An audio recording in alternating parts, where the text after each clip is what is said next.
Olá pessoal, tudo bom? Meu nome é Francisco Petroni, sou professor da Unidade Acadêmica 2 de Computação e também sou coordenador do mestrado de TI do campus João Pessoa. Também atuo no âmbito da indústria 4.0 como pesquisador do Polo de Inovação do IFPB. Hoje a gente vai falar um pouquinho sobre Design Thinking, que é uma metodologia altamente utilizada em todas as áreas que você possa imaginar, mas principalmente na indústria 4.0. E como a gente pode aplicar isso na solução de problemas.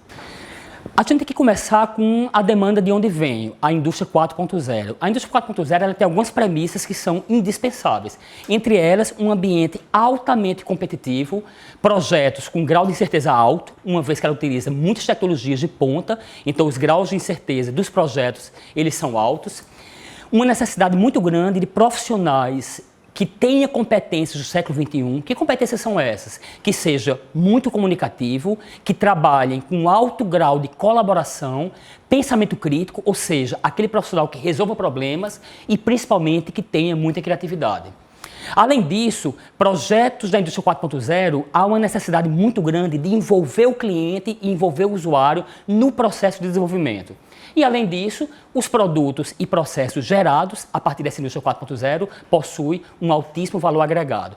Então, por esses motivos que eu falei, por essas premissas, é que o Design Thinking é tão indicado para se utilizar no desenvolvimento de problemas e na indústria 4.0. O que é o Design Thinking? Ela é uma abordagem ou metodologia, como queira chamar, ágil, ou seja, para projetos de curto tempo, não pode mais ser aquela época em que a gente fazia projetos durante um ano e o usuário e o cliente só ia ver os resultados lá no final, muitas vezes sem atender às suas expectativas. O projeto ele é ágil, ele é iterativo, ou seja, as fases eles vão e voltam sempre que necessário, muito hands-on, ou seja, muito mão na massa, exige-se que tenha resultados práticos, tangíveis. O resultado não pode ser um texto ou somente uma ideia, tem que ser algo tangível e também centrado no usuário. Então, isso é o Design Thinking, ágil, iterativo, mão na massa e centrado no usuário. Para quê? Para resolver problemas complexos e inovadores. O Design Thinking, basicamente, ele tem quatro grandes etapas. A primeira é uma etapa de imersão, que ele se divide em duas, empatia e definição. Segundo, uma etapa de ideação, depois uma etapa de prototipação e depois uma etapa de teste. Lembre que eu falei de 4 etapas sequenciais ou 5 etapas, mas ele é iterativo, ele pode voltar às etapas sempre que necessário. Na etapa de imersão, que é a primeira etapa, que ele é dividido em empatia e definição, qual é o grande propósito? O grande propósito é compreender perfeitamente o problema que vamos atacar. Eu não posso ter uma boa solução se eu não compreendo perfeitamente o problema que eu quero atacar. Então, nesse sentido, a gente utiliza de muitos artefatos e muitas ferramentas para poder coletar esses dados e compreender o problema. Tá?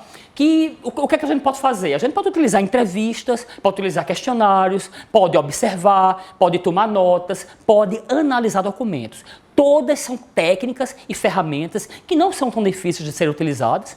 Quase todas as áreas utilizam desses mecanismos e para a gente poder coletar os dados. Obviamente que cada técnica dessa tem um conjunto de premissas que mereceria uma definição melhor e um estudo melhor, mas que a gente pode ter uma ideia mais ou menos de como é que funciona. Eu tenho que observar, entender o meu cliente, entender meu usuário e o trabalho que ele desenvolve de modo a compreender o problema para poder solucioná-lo. Na fase de empatia, é muito importante você ter uma empatia com o seu usuário e com o seu cliente para ganhar a confiança dele, para entender quem são o que a gente chama de informantes chaves, para poder, a partir daí, numa fase de definição, você conseguir especificar esse problema de uma forma clara, detalhada e moldada para que a gente possa depois desenvolvê-lo e gerar ideias. Então, nessa fase de definição, a gente tem que organizar toda a observação que a gente fez, as entrevistas que a gente coletou, analisar isso e especificar minimamente para que a gente possa passar para a fase de resolver o problema. Que ferramentas eu posso utilizar para fazer isso? Algumas. Eu posso levantar o perfil do usuário, por exemplo, usando o Personas, que é muito conhecido. Eu posso especificar os requisitos, utilizando qualquer técnica, seja histórias do usuário, casos de uso. Eu posso criar canvas, por exemplo, utilizando um Project Model Canvas ou um Business Model Canvas para poder especificar todo o problema, especificar o cronograma, tabela de riscos, ou seja, eu tenho que definir o problema minimamente, de uma forma bem organizada, para que eu possa seguir adiante e chegar na fase, que é a terceira fase de ideação. Eu, particularmente, sou fã dessa fase, porque é a fase que a gente vai liberar realmente a nossa criatividade. O que é essa fase de ideação? A fase de ideação é a fase que eu vou gerar alternativas de solução para aquele problema que foi levantado. Eu tenho um cenário e tenho um problema. Quais são as alternativas que eu tenho? Nesse momento, por favor, não podemos limitar a criatividade dos membros da equipe. Lembrando que o Design Thinking, ele preza muito por um grupo interdisciplinar, ou seja, um grupo que seja formado por pessoas de áreas diferentes. E isso pode ser no Google, pode ser na Amazon, que são grandes empresas que utilizam a ideação, ou até mesmo empresas, mesmo na indústria 4.0, elas sempre procuram envolver pessoas de áreas diferentes. Então, é muito comum ter linguistas na equipe, ter jornalistas na equipe, ter gerentes, pessoal da área de produção, pessoal da área de desenvolvimento, para formar um grupo mais interdisciplinar possível, que conheça o problema e que possa gerar ideias. Acabar aquela ideia de que só quem resolve aquilo é o especialista. Claro, o especialista está dentro da equipe, o que vai prototipar, o que vai criar o modelo, mas você tem que ter ideias de todo mundo que está envolvido, que a gente chama de stakeholders envolvidos naquele processo. Então, como eu disse a vocês, a gente tem que dar à equipe total liberdade para que ela tenha ideias. Quantidade aqui é importante. Tem muita gente que pensa que só qualidade é importante. Não, quantidade nesta fase ela é importante. Quanto mais ideias eu tenho, maior possibilidade de eu escolher aquelas ideias que são melhores. Então, que tipo de ferramentas eu posso utilizar nesta etapa? Bem, a gente pode utilizar o brainstorming, que é aquele mais tradicional, em que eu tenho um mediador na minha equipe e eu tenho os colaboradores que vão dar as ideias. O colaborador líder, no caso, que é o mediador, ele vai anotar as ideias e no final nós vamos selecionar aquelas ideias que melhor têm potencial para que a gente possa atacar, prototipar e testar. Então a gente levanta um monte de ideias, junta as ideias. Por que é tão interessante o brainstorming? Porque às vezes eu dou uma ideia, você dá outra que já complementa a minha e vai melhorando aquela ideia até que as ideias fiquem mais completas e a gente possa selecionar realmente ideias bem interessantes. Mas não tem somente o brainstorming. Eu posso usar o brainwriting, posso usar o Six Hats, que são algumas metodologias mais específicas, demandariam um pouco mais de tempo para explicar, que a gente poderia ficar por enquanto no brainstorming. Depois disso tem a fase essencial do Design Thinking, que é a prototipação. Não existe Design Thinking sem prototipação. Prototipar significa transformar as ideias em coisas práticas. Prática que eu digo é coisa tangível. Aqui não é somente um texto ou é somente uma ideia gravada. Não, aqui eu tenho que ter algo tangível que eu possa testar. Então, ele utiliza bem uma abordagem bastante científica em que a gente faz e testa. Faz e testa. Quem é que testa? O usuário e o cliente. Então, como é que eu vou dizer, não, eu fiz uma coisa fantástica, muito detalhada, está muito bacana, mas só da cabeça da gente, que é da equipe. Nada melhor do que o usuário para chegar e dizer, não, isso está beleza, isso não está, descarta isso, vamos melhorar isso aqui, e nesse processo iterativo e incremental. Ou seja, fica prototipando e testando. Nesse período de prototipação, você começa a pesar o impacto da viabilidade das suas ideias e realmente o valor agregado que ela vai entregar a você. E o protótipo ele pode ser tanto simplesmente um desenho num guardanapo, que a gente chama de um protótipo de baixa fidelidade, até um protótipo de média ou de alta fidelidade, que ele é mais próximo daquela solução final que realmente a gente vai entregar. Tá? Mas o protótipo simples, feito num guardanapo, num papel, é altamente aceito porque aquilo já é passível de avaliação. Então, que ferramentas a gente poderia utilizar para prototipar? Bem, dependendo do tipo do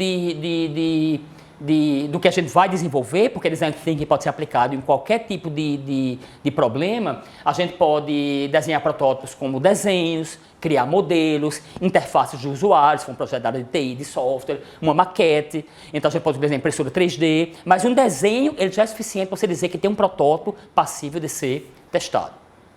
Finalmente, tem a última etapa, que é a etapa de testes. Lembro que não é sequencial, mas a gente tem que mostrar cada etapa. Essas etapas elas podem ficar indo e voltando a todo momento. Testar é avaliar junto com o usuário. Testar não é você, como equipe, dizer, beleza, achei legal. Não, é levar para o usuário e fazer um teste para realmente ver se está bom. A gente pode ter várias técnicas de como testar isso. Pode mostrar o protótipo para ele e ele ficar sugerindo mudanças, ou pode fazer uma coisa mais incrementada, como um teste de usabilidade. uma coisa do tipo, mas o importante é levar ao usuário. Como vocês podem perceber, o usuário está presente no processo, na metodologia, desde o começo, na fase de imersão, até o final, na fase de teste. Praticamente, o usuário ele faz parte da equipe de desenvolvimento.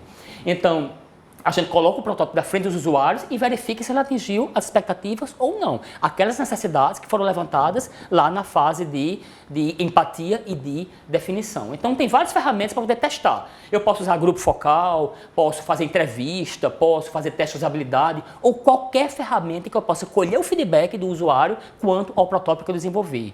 Aí você vai dizer, Petrônio, mas quando ele foi avaliar, ele achou que não atendia a expectativa. Beleza, descarta. Usualmente, a gente não só avalia um protótipo, a gente avalia mais de um protótipo. A gente divide a equipe em algum momento em mais de uma equipe para fazer 2 ou 3 protótipos. Já no outro protótipo, ele achou legal, gostou da ideia, mas ele acha que tem que mudar tal coisa e tal coisa. Beleza, sugere mudar isso ou aquilo, volta para a etapa de prototipação, melhora aquilo e testa novamente. Vai ter mais alguma coisa para mudar? Certamente sim. Muda novamente, volta para a prototipação, até chegar na fase que ele diz, beleza, esse protótipo vale a pena ser seguido adiante e agora podemos implementar, que é fabricar ou codificar, o que quer que seja.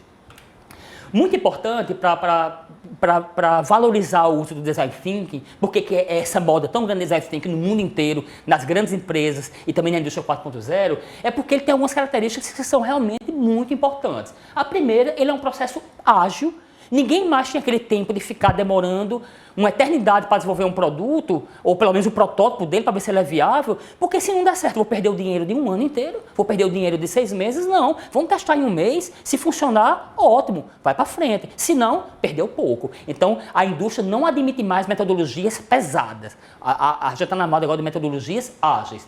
Iterativo, ou seja, ele fica voltando em todas as etapas, não tem nenhum problema. Focado em testes, ou seja, foca no usuário, é o que a gente chama de um processo centrado no usuário, e ele minimiza bastante os riscos, uma vez que, caso não funcione, ele vai ser eliminado somente no começo do projeto em que a gente perdeu pouco dinheiro. Outra coisa importante é que ele aproveita a experiência coletiva, é essencial o envolvimento da equipe no processo e também do usuário, tá? E ele principalmente incentiva a inovação, que é o kernel que está por trás da indústria 4.0. Então, como eu disse a vocês, ele é um processo flexível, em que ele é iterativo. Como vocês podem ver, as etapas elas podem voltar à medida que você precisar e, principalmente, ele é um processo adaptativo. Você pode adaptar para a sua necessidade. Nós temos utilizado o Design Thinking no polo de inovação, no desenvolvimento de projetos para grandes empresas da indústria 4.0 e a gente utiliza um método ágil baseado no Design Thinking que tem essas etapas de coleta de dados, de especificação do problema, de ideação, de prototipação e de teste. Só que a gente dá outro nome, porque cada empresa pode dar nomes diferentes a cada uma dessas etapas. O importante é seguir a filosofia do Design Thinking. Eu agradeço, espero que vocês tenham aprendido e espero também que vocês possam colocar a mão na massa a partir de agora, a partir desse folheto que eu preparei para vocês, que tem um passo a passo de ferramentas sugeridas e a gente consiga pegar um cenário da indústria 4.0 e solucionar através do método Design Thinking. Valeu!